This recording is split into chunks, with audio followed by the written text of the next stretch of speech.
You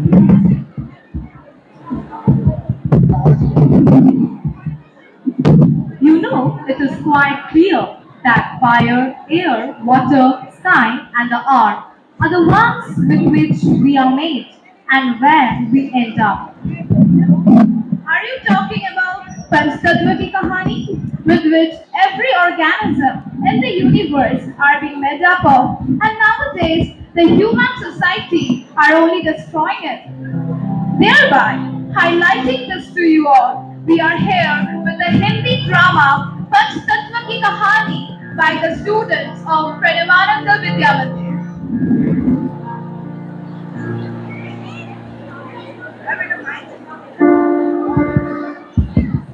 hello hello hello.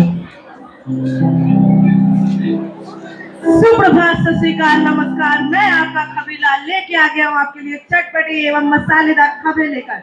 जैसा कि मैं जानता हूँ कि आज की ताजा खबर सुनने के लिए आप सभी के पेट में हो रही है गुड़गुड़। इसी तरह की गर्मी और लोगों से निकलते पसीने के दौरान समय ने बुलाई है पंच तत्वों की बैठक। इसी बैठक के बारे में ज्यादा जानने के लिए जुड़े रहिए हमारे साथ। मैं खबरीलाल, फटाफट।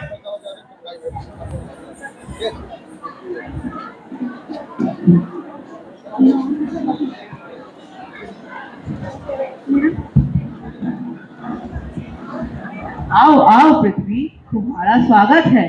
जल और आकाश, तुम्हारा भी स्वागत है।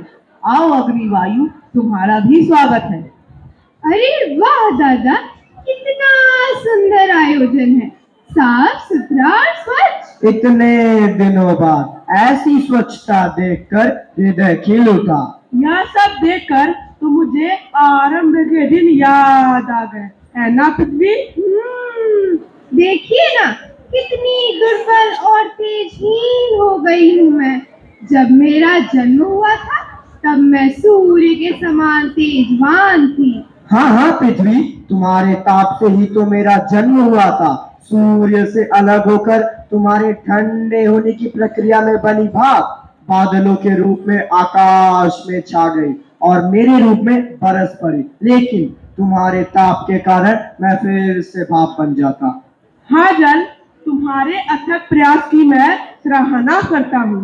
क्यों पृथ्वी, मैं सही कह रहा हूँ ना? जी हाँ, लेकिन मैं क्या करती, सूर्य से अलग होकर भी मेरे ताप में कोई कमी नहीं आई। हाँ पृथ्वी, तुम्हें जल का आभार मानना चाहिए, जिसने तुम्हें शीतल करने के प्रयासों में कोई कमी नहीं आने दी। यही नहीं, मेरे कारण पृथ्वी पर जीवन की उत्पत्ति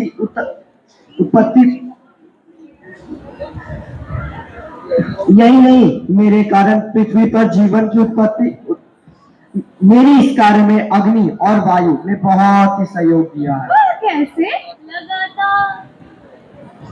लगातार वर्षा होने के बाद जब पृथ्वी पर छाए बादल छटे, तब सूर्य की किरणों के रूप में मैं पृथ्वी पर पहुंची और जीवों के उत्पन्न होने की प्रक्रिया शुरू हुई। अरे वायु, कितना खाओगी, कुछ बोलो भी। मैं तो वायुमंडल से लेकर पृथ्वी के चारों ओर कई सौ मीलों तक फैली हूँ। मुझमें कई गैसों का मिश्रण है। हाँ हाँ वायु, तुम्हारे कार्बन डाइऑक्साइड के कारण ही तो जीवन की संभावना हुई।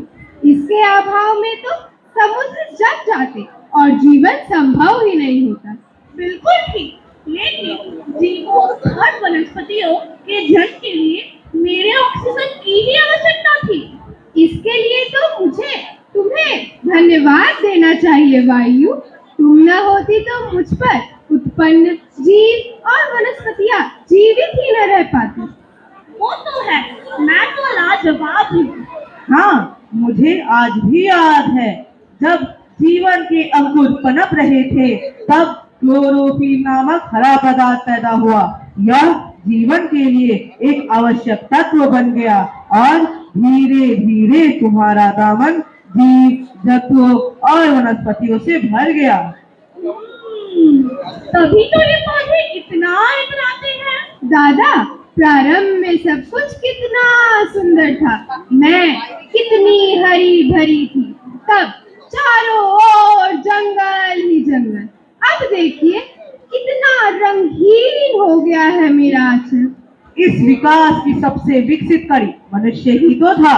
वह पहले अन्य जीवों की तरह अपनी आवश्यकताओं की पूर्ति के लिए जंगलों पर ही निर्भर था, लेकिन अपनी तीव्र बुद्धि से उसने पहले तो अपने आप को अन्य प्राणियों से अलग कर लिया और अपने सुखों को प्राप्त करने के लिए मेरे द्वारा उपहार स्वरूप दी गई प्रकृति को ही नष्ट कर रहा है। मनुष्य प्रगति की चकाचौंध में इतना अंधा हो गया है कि उसने हम पांचों तत्वों की उपयोगिता को अनदेखा कर दिया है। पृथ्वी पर तो पेयजल का अभाव पहले से था। दिन प्रतिदिन ये मुझे दूषित करते जा रहे हैं। अब तो मैं समाप्त होने के कगार पर खड़ा हूँ। मेरी स्थिति भी तो यही है दादा। सब जानते हैं कि यदि मैं बहना बंद कर दूं या दूषित हो जाऊं तो मनुष्य, वनस्पति, जानवर कोई नहीं बचेगा।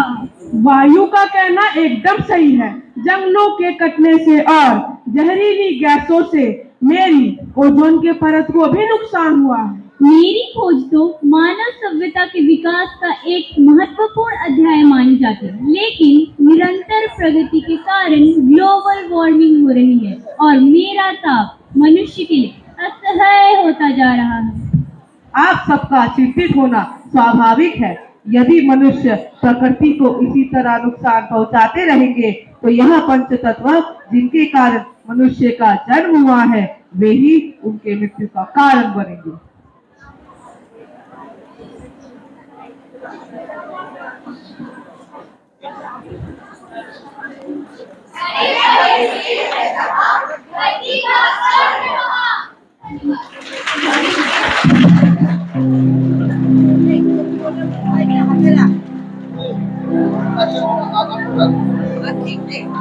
Well, that was a splendid performance by the students. Please give again a round of applause for them.